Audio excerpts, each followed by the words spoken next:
نے کہا بیٹا قحط کا زمانہ ہے، کچھ بھی نہیں ہے. ایک بکری بیمار اور کمزور اور بن بیاہی کھڑی ہوئی تھی. تو آپ نے کہا اس بکری سے دودھ نکال لو. تو اس نے ایسے بڑی حیرت سے دیکھا کہ یہ عرب ہو کہ ایسی بات کر رہا ہے کہ اس بکری سے دودھ نکال لو. تو وہ کہنے لگی یہ تو بن بیاہی ہے، اس کا تو ویسے بھی اس کے جسم پر بوٹی نہیں ہے، اس سے ایک قطرہ بھی کوئی نہیں. کہا ماں جی آپ اجازت دیں. کہا لگا ٹھیک ہے. تو وہ آپ کو غور سے دیکھنے لگی چونکہ انہونی بات ہو رہی تھی.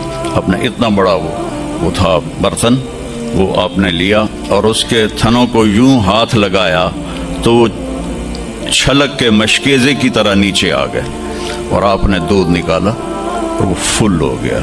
السلام علیکم ویورز. حضرت مولانا طارق جمیل صاحب کے بیان سننے کے لیے ہمارے چینل دین کی دنیا کو لائک، شیئر، کمنٹ اور سبسکرائب کریں تاکہ ہر نیو آنے والا بیان سب سے پہلے آپ تک پہنچے.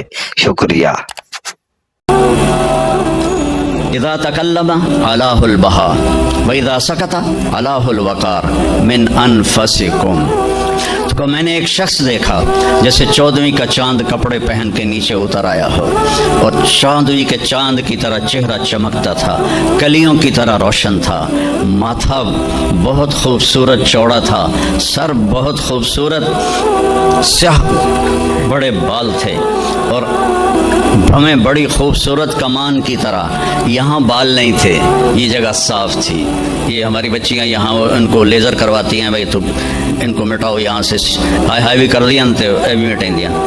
تو میرے نبی خود ایسے آپ کی بھویں یہاں تک آ جاتی تھی، یہاں تک، اور آپ کی آنکھ موٹی تھی اور سیاہ تھی اور سرخ ڈورے تھے اور لمبی تھی، اور آپ کی بھویں قدرتی لمبی تھی، لمبی جیسے یہ بچیاں وہ مصنوعی نہیں لگا لیتی، وہ پتہ بھی لگ جاتا ہے مصنوعی ہے تو کی فائدہ ہوا. تو یا تو پتہ نہ لگنے دو، تو جب دور سے نظر آ جاتا ہے کہ کسی اٹھ دی لے کے آ گئی ہے. آپ نے حضرت ابوبکر کو پلایا، عامر بن فہیرہ کو پلایا، عبداللہ بن اریقط جو آپ کے رہبر تھے، آخر میں آپ نے خود پیا، پھر دوبارہ نیچے بیٹھے اس کے، اور پھر نکال کے پورا وہ جگ بھر کے رکھ کے دیا ہے. بکری کی عمر ہوتی ہے 7 سال. 7 سال تک یا ذبح ہو جائے یا وہ از خود مر جائے گی. بہت کم ہوتا ہے کہ کوئی بکری 7 سے 8 سال ہو جائے. یہ اس بکری کو میرے نبی کے ہاتھ لگے تھے، یہ بکری 22 برس زندہ رہی، 22 برس، اور اس کو ذبح نہیں کیا گیا، یہ مر گئی، خود ہی مر گئی، وہ نبی کے ہاتھوں کی برکت. شام کو اس کا خامد آیا ابو معبد، انہوں نے کہا یہ دودھ کہاں سے؟ تو ام معبد کہنے لگی اس بکری سے. پاگل ہو گئی یہ بکری دودھ دے سکتی ہے؟ اس نے کہا میں بھی یہ سمجھ آئی نہیں دیندی، پر کوئی جادوگر آیا ہے، وہ ہاتھاں دی کرامت آئی ہے، جگ بھرا پیا. کہنے لگا ان عتیلی، مجھے اس کی صورت بتاؤ وہ کیسا تھا. مجھے لگتا ہے یہ وہ قریشی ہے جس کی خبر مشہور ہو گئی ہے کہ وہ مکہ چھوڑ کے مدینے جا رہا ہے. تو اب وہ بولی، ترجمہ بعد میں کروں گا، آپ الفاظ کا ردم اور اس میں جو موسیقی ہے اس کو آپ تھوڑا محسوس کیجئے گا.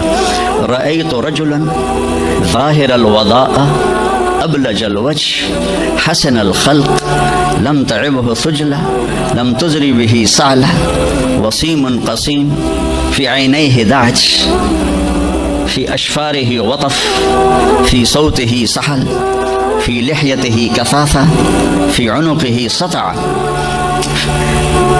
السلام علیکم ویورز. حضرت مولانا طارق جمیل صاحب کے بیان سننے کے لیے ہمارے چینل دین کی دنیا کو لائک، شیئر، کمنٹ اور سبسکرائب کریں تاکہ ہر نیو آنے والا بیان سب سے پہلے آپ تک پہنچے.